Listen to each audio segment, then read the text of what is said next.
पूजा में सबका अधिकार है। शिवलिंग की पूजा सब कर सकते हैं और हमेशा याद रखें भगवान शंकर की पूजा बिल्व पत्र के सहित करनी चाहिए जो अनंत गुना फल देने वाली है। और कई लोग कहते हैं, अब थोड़ा बिंदु आया तो हम आपको बता दें, भगवान शंकर पर चौवा जल ऊपर शंकर भगवान पर डाला और नीचे से लिया, और ऐसे आचमन कौन कौन करता है अपना हाथ खड़ा करें।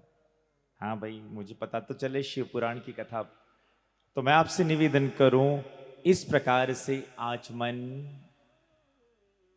भगवान शंकर पर चढ़ी हुई कोई भी चीज हमें नहीं खानी चाहिए। महाराज ध्यान से सुन ली ना, जो यहां बैठकर सुन रहा है और घर बैठ और गणा मन ऊपर लोटियो नीचे, ये गलत है।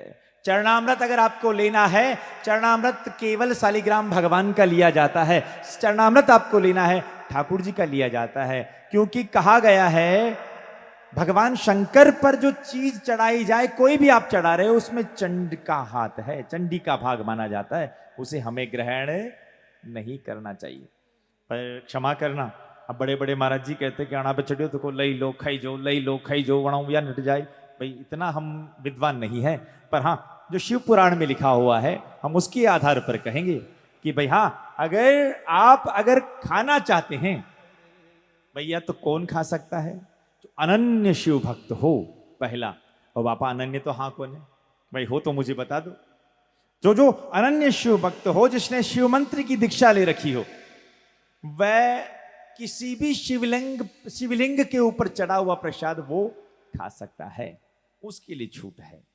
बाकी क्षमा करना, जो भगवान शंकर की जिसने दीक्षा नहीं ले रखी है, भगवान शंकर का जो अनन्य भक्त नहीं है, और तो वो जो शिवलिंग पर कोई भी चढ़ा हुआ भाग है वो चंड का है।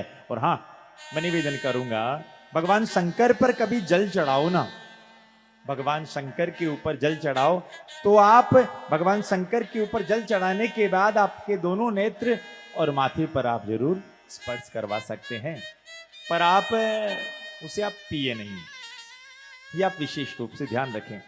पर अब कणा कणा न रोका है ना, पर आज शिव पुराण का मौका आया है, हम आपको बता दें। लोग भाग लगे हुए हैं, एक कर रहा है वो भी कर रहा है, एक कर रहा है वो भी कर रहा है, पर गलत है महाराज जी।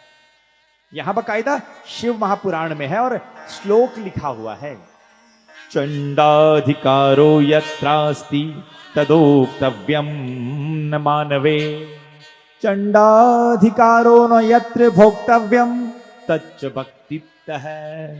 यदि कोई सामान्य शिला गढ़ कर लिंग बनाया जाता है, उस पर चंड का अधिकार होता है। पर हां, एक जगह है, जैसे स्वयंभू लिंग है, स्वयंभू और बाण लिंग हो, लोह लिंग हो, सिद्ध लिंग हो, पर उस पर कोई भी चीज चढ़ी हुई हो, उसमें चंड का भाग नहीं माना जाता है। ये शिव महापुराण में लिखा गया। पर हाँ भाई, स्वयंभू शिवलिंग ज्यादातर जगह पर मिलते नहीं है, इसलिए निवेदन है आपसे कि आपके मन में एक ही भाव बनाएं कि भगवान शंकर को जल चढ़ाने के बाद जो जलहरी होती है, वहां पर आप दोनों नेत्रों को लगाकर अपने माथे पर वो जल का स्पर्श करने से रोग दोष सब समाप्त हो जाते हैं। और इस प्रकार का जो भाव रखते हैं सज्जनों, निश्चित मानिएगा भगवान शंकर की कृपा उन्हें प्राप्त होती है। और हाँ, कई बार हम जल का लोटा ले जाते हैं ना, अब लोटे महादेव जी को, बाल्टी महादेव जी की, और तेरा तुझको अर्पण क्या लागे मेरा। मैं आपसे निवेदन करूं, अगर भगवान शंकर को जल चढ़ाना चाहते हैं, कई लोग कहते तो है एक लोटा जल सारी समस्याओं का हल। सच्ची बताना, आपको कितने दिन हो गए?